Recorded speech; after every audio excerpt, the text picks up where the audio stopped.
for a couple that have been together a long time, really, is a remote control for your partner during sex. It'd be good, wouldn't it? Because we could both have one, and then you could fast forward through the bits you didn't like very much.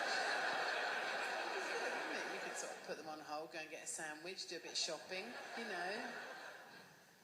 And I have to say, the bit that I would actually fast forward through is this bit, really, that bit. You know, when it kind of goes on for a bit. You long for a premature ejaculator, don't you, really, sometimes? So you do. I'm sorry, but you do.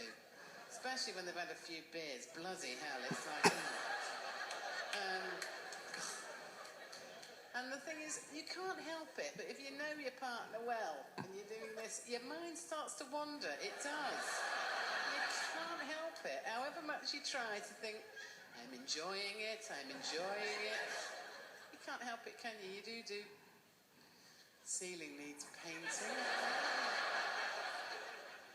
And that keeps you interested for a couple of minutes, doesn't it?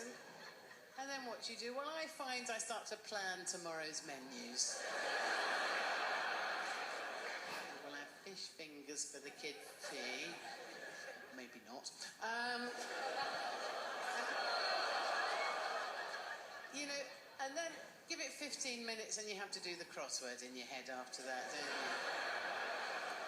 You see, the problem with this is actually, you know, if you're doing this, you just can't read your book properly, can you? Now, you audience at Hammersmith, you audience people, I can't quite work you out in terms of your status. We know we have one very posh person here tonight. I used to be able to tell how posh an audience was a few years ago, right, when I was on tour. I used to take this sticky thing around with me called a wife leader, right, which they used to use in the West Indies 200 or 300 years ago.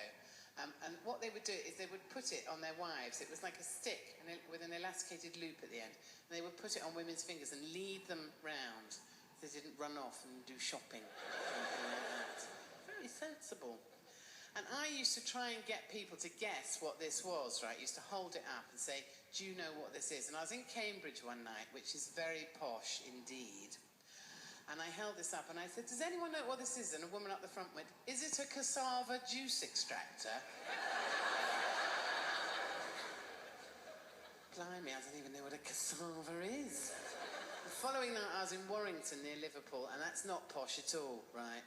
And I held this up and I said, does anyone know what this is? And a bloke up the back went, fat bird with a stick.